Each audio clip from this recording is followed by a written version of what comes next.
Herzlich willkommen aus Kolumbien. Und zwar genau gesagt aus Medellin. Ja, Medellin ist die zweitgrößte Stadt in Kolumbien und hat im Großraum 4 Millionen Einwohner. Und Medellin wird auch als die Stadt des ewigen Frühlings genannt, weil die Stadt liegt auf ungefähr 1500 Meter Höhe. Das heißt, es wird hier sehr selten heißer als 30 Grad und eigentlich auch nie kälter als 16 Grad. Also immer total perfektes Wetter, so wie wir das mögen, ne? Mögen wir das, ja. Und die Sonne lacht auf jeden Fall auch schon. Ja, und wir haben hier auf jeden Fall eine richtig coole Unterkunft. Schon mal kleine Sneak Preview auf die Terrasse hier. Die Roomtour kommt aber später, weil wir müssen dafür ehrlich gesagt erst aufräumen. Wir haben nämlich schon wieder alles vollgemüllt. Ja, 1980 bis 1990 galt diese Stadt als die gefährlichste Stadt der Welt. Das lag unter anderem an Pablo Escobar und seinem Drogenkartell. Das sollte den meisten Leuten auf jeden Fall was sagen. Und seit seinem Tod ist es auf jeden Fall wesentlich sicherer geworden. Also Jahr zu Jahr wurde es sicherer hier. Und 2013 hat diese Stadt sogar den innovativsten Preis für Entwicklung bekommen. Ja, trotzdem bleibt Medellin natürlich eine Großstadt in Südamerika, wo es so schön heißt, don't show your papayas, also auf die Wertsachen sollte man definitiv etwas aufpassen. Und wir werden heute auch das erste Mal in die Stadt hinausgehen und müssen auch erstmal selber schauen, wie sich der Vibe so für uns anfühlt, wo wir uns sicher fühlen, wo wir uns unsicher fühlen und haben deswegen beschlossen, heute bleibt erstmal die Kamera mit dem großen Aufsteckmikro in der Tasche.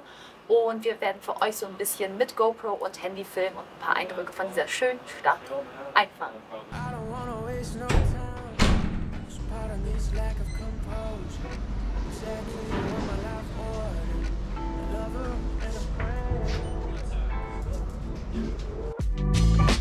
Riding on the same page, walking at the same pace, wondering how my life got here, but you're here now. Yeah. Pedal down the same street, wave at people we see, yeah. Talking out loud of last week's ups and this week's doubts. Love was inconceivable. Ja, wir sind hier übrigens im Stadtteil El Poblado. Der gehört somit zu den zwei sichersten Stadtteilen hier in Medellin.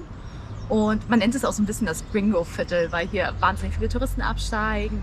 Ihr habt einen Haufen Bars hier, ein reges Nachtleben, Kneipen, alles Mögliche. Und was uns aufgefallen ist, es gibt ja anscheinend auch eine echt große digitale Nomaden-Szene. Also so viele Coworking-Spaces. Ja, gibt es richtig viele. Habe ich auch echt selten an einem Ort gesehen. Aber auf jeden Fall richtig cooles Viertel, aber auf jeden Fall auch ein bisschen touristischer. Und der zweite sichere Stadtteil hier in Medellin, das ist noch Laureles. Das ist dann ein bisschen ruhiger, nicht ganz so touristisch, nicht ganz so viele Bars. Und auf jeden Fall aber auch ein sehr guter Stadtteil, um zu übernachten, wenn du nach Medellin kommst. Wir machen uns jetzt auf den Weg zur Metro, weil die Metro ist nicht nur sicher hier in Medellin, sondern auch günstig. Und übrigens hier auch die einzige Stadt in Kolumbien, die über eine Metro verfügt. Und dann werden wir mal schauen, wie sie funktioniert hier. I don't wanna waste no time. So pardon this lack of composure. Exactly what my life was. A lover and a friend. Look, can we just skip goodbye? No need to text, wanna roll over. 'Cause you're already here close. A lover and a friend. Ja, also das mit der Metro war jetzt wirklich super easy. Ihr müsst nur dran denken, dass man nur Cash zahlen kann. Ihr müsst einmal am Schalter euch so eine wieder aufladbare Karte kaufen. Könnt euch aber auch zu zweit eine teilen und dann müsst ihr die immer mit dem Betrag aufladen, für den ihr halt fahren wollt. Ihr zahlt aber egal zu welcher Station, ihr fahrt halt immer pro Fahrt, ne? Das müssen wir nachher nochmal gucken, aber der Automat, wo wir zuerst geguckt haben, da stand auf jeden Fall, gibt kein Cashback. Genau, wenn man die auflädt, man kann ja im Automaten auch aufladen, aber der wechselt ja nicht, dann müsst ihr passend einschmeißen. Und was hat jetzt eine Fahrt gekostet? 3.850, glaube ich, jetzt bei uns. Also 7.700. Also kein Euro, weniger als ein Euro. Ja. Wir dachten uns, wir starten unsere Erkundungstour hier durch Medellin mit dem Besuch des Botanischen Gartens, weil, falls ihr es nicht wisst, ich bin total Fan tropische Pflanzen und ist schon so krass, also allgemein, was ja hier an Pflanzen einfach nur so mal am Straßenrand wächst. Und deswegen dachten wir, gucken uns hier den Botanischen Garten einmal an. Das ist so das Naherholungsgebiet hier von Medellin, so die richtig grüne Lunge. Ja. Eintritt ist auch kostenfrei. Ihr müsst nur einmal beim Einlass irgendwie eure ID oder ein Passport vorzeigen. Deswegen ist das hier auch total sicher. Und ja, was einfach total krass. Also wie riesig diese ganzen Pflanzen und Bäume sind, das ist einfach phänomenal. Und wie viele verschiedene Typen die auch haben. Ja, also das ist nicht nur eine Palme und dann ringsherum gepflastert. Nee, ganz viele Das ganze Mutti-Herz schlägt höher.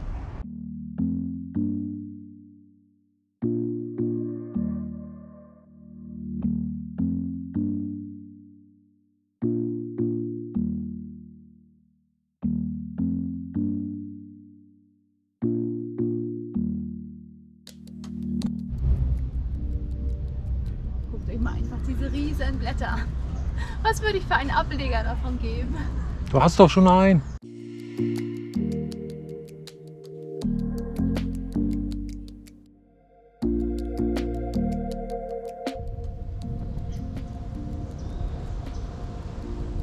Ja, dieses geile Holzkonstrukt hier ist übrigens so eine Station, wo sich denn das Regenwasser sammelt und dann geleitet zu den ganzen Orchideen, die hier überall wachsen, ja, gebündelt ableitet. Also total geil. Riesengroß. Und zur richtigen Jahreszeit, ich glaube, wir sind jetzt nicht zur passenden Jahreszeit, da soll es hier auch richtig viele Schmetterlinge geben.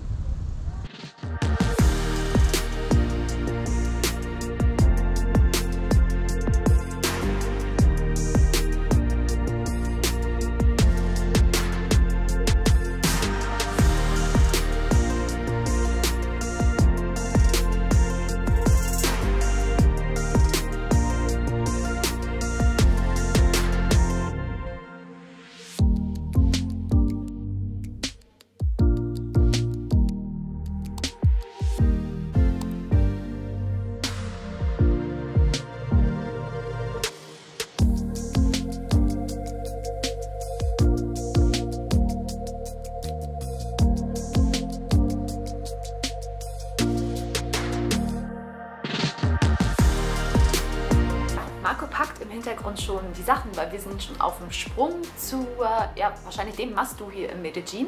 Und zwar machen wir jetzt eine Tour durch die Comuna Trece. Die hat ja traurige Berühmtheit erlangt als eines das gefährlichste Viertel auf der ganzen Welt durch diese ganzen Drogenkartellgeschichten. Aber erst noch gibt es die versprochene Roomtour noch gleich und dann müssen wir aber auch schon los, weil wir sind spät dran. Ja, unsere geile Terrasse habt ihr neulich schon mal so ein bisschen zumindest gesehen. Und wir sind hier im Hostel Masaya Medellin, das ist hier so ziemlich bekannt. Und dank eines, wir glauben, Preisfehlers auf Booking, sind wir tatsächlich in einer Junior Suite. Normalerweise eigentlich definitiv total über unserem Budget. Aber was ein geiles, riesiges Zimmer. Richtig cool. Ich glaube, normalerweise liegt der Preis so irgendwie so bei 90 bis 100 Euro die Nacht und wir zahlen ein bisschen über 30. Richtig viel Platz hier für unsere Sachen. Und schaut euch mal dieses riesengroße Badezimmer an. Ja, auf jeden Fall sehr zu empfehlen. Echt cool. Auch das Hostel ist wirklich geil. Und ja, jetzt werden wir aber erstmal los. Wir unternehmen unsere Tour mit Sergio, der in der Comuna Trece aufgewachsen und als Kind noch Menschen hat in diesen Straßen sterben sehen. Er erklärt uns die Geschichte der Community und welche Rolle Kartelle, Regierung, Guerillas, Paramilitärs und Gangs in der dunklen Vergangenheit gespielt haben. Und wie seine Community es dank der Hip-Hop-Kultur, eines modernen Mobilitätskonzeptes und des Tourismus geschafft hat, einen unglaublich rasanten Wandel zu erreichen. Guys, the name of this group is The Power of Life. This is, in my opinion, the best show you'll see in Comuna 13. Team, they want you to make noise, okay? Be loud. You can scream. This is what he said. I'm just translating. You can throw them money. You can throw them your panties. This is what he said, okay? The tour guide, whatever, okay? They just want to feel your energy. Okay?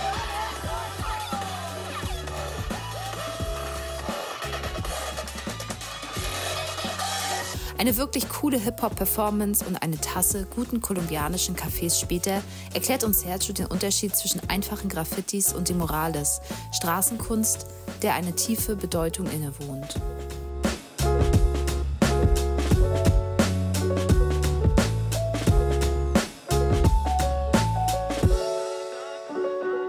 Revolution sin muerte, Revolution ohne Tod, der Slogan des Wandels in der Comuna Trece. Die Comuna Trece ist heute vermutlich für Touristen sicherer als El Poblado, wo ihr wohnt, sagt uns Sergio. Und zwischen freundlichen und lächelnden Menschen, performenden Hip-Hop-Crews und Straßenverkäufern mit Souvenirs fühlen wir uns auch vollkommen sicher. Natürlich ist auch heute hier noch nicht alles perfekt und es gibt nach wie vor Probleme in der Community. Aber der Stadtteil hat nichts mehr mit seiner dunklen Vergangenheit gemein. Und nicht nur Sergio, sondern auch viele andere sagen mit Stolz, dass die Comuna Trece ihr Zuhause ist.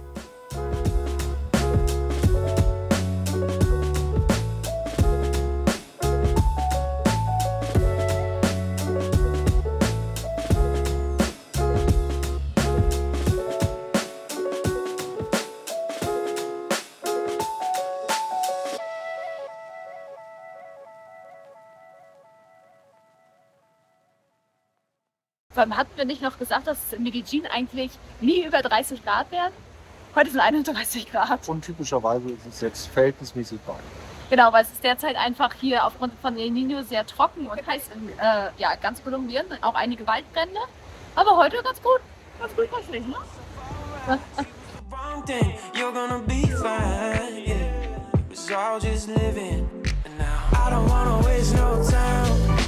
Pardon this lack of composure.